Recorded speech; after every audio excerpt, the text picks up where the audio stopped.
Atrial septal defect. It's something most of us know nothing about, yet it's considered one of the most common birth defects found in children, and some people don't realize they have it until they start having symptoms as adults.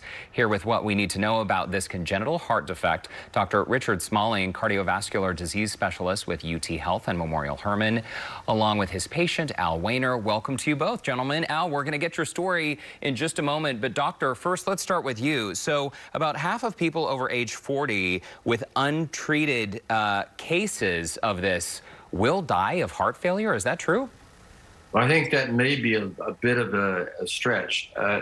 We know that it's very common in children, not uncommon in children, and but many of them don't get diagnosed until they develop symptoms in later life. And Dr. Wayner is one of the examples of that. Actually, my wife had an atrial septal defect, and she didn't know she had it, and had an echo test for another reason, and they found it at that time, and luckily we got it closed. So it's a little bit unusual, but it can cause significant troubles, as you can hear from Dr. Wayner. And this is something, doctor, as you mentioned, children experience this still in the womb. A lot of times the hole can close up on its own, but in some cases that hole stays there and can present problems later in life. That's correct. All right. And that was the case, Dr. Al Wayner, with you. Talk to us about your situation. When did you start noticing something might be wrong? About a year or so ago. I mean, I'd had an aortic valve replaced 10 years ago, and I thought everything was fine. But then I got to where I was having a rough time breathing. I couldn't do anything. I mean, I was just, and I was diagnosed with having COPD, and I bought the diagnosis because I used to smoke heavily and all that, and I just figured I was as good as I was going to be, but then it kept getting worse. My legs swelled up to where I couldn't even put my jeans on or wear shoes, and then I couldn't breathe, and I ended up in an emergency room at a hospital in Beaumont, and they suggested that I go see you guys at Hermann Memorial, and that's when they diagnosed it. And since I've been fixed, it's amazing. I'm a different person. And before the fix, things got so bad, you were in a wheelchair and you required an oxygen tank. No, I really wasn't in a wheelchair. I couldn't go up the stairs in my house. I couldn't do anything. I had no desire to do anything. What is your energy level today? I never really was on oxygen until I went to the emergency room that night. How is your energy today? Are you able to get up and about? Oh, I can do anything I did 25 years ago. It's amazing. That is fantastic news.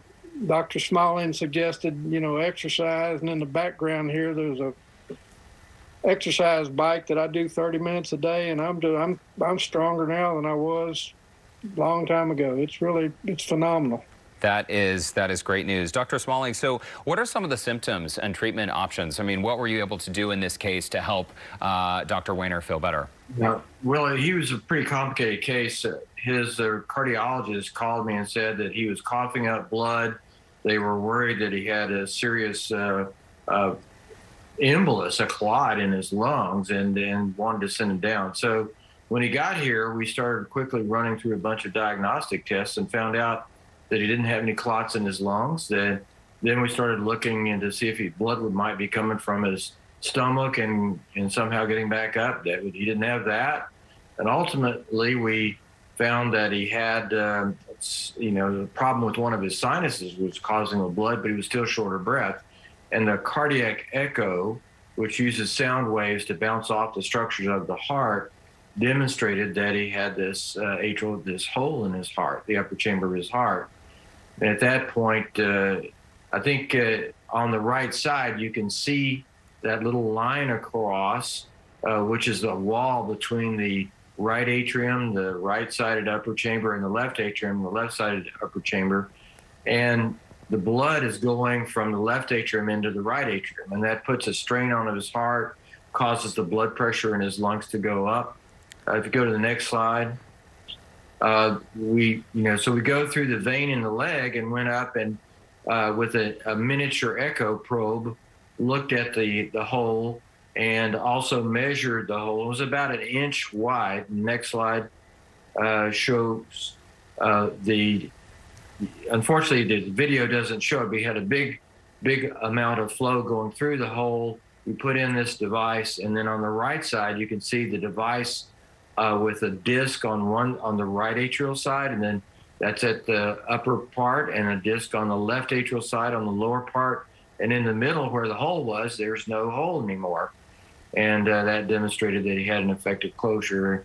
It probably took about an hour and 15 minutes to do it while he was awake. It is absolutely fascinating what modern medicine and science can do. Guys, we got to leave it there. Dr. Richard Smalling, Dr. Al Weiner, thanks so much for your time. And Al, we're so glad to know you are feeling better. Well, thank you guys, and thank Dr. Smalling. He was great. You're welcome, even if you are an Aggie. Really. All right, gentlemen. Thank you. We'll see you soon. And for more information, you can visit memorialhermann.org or call 832-325-72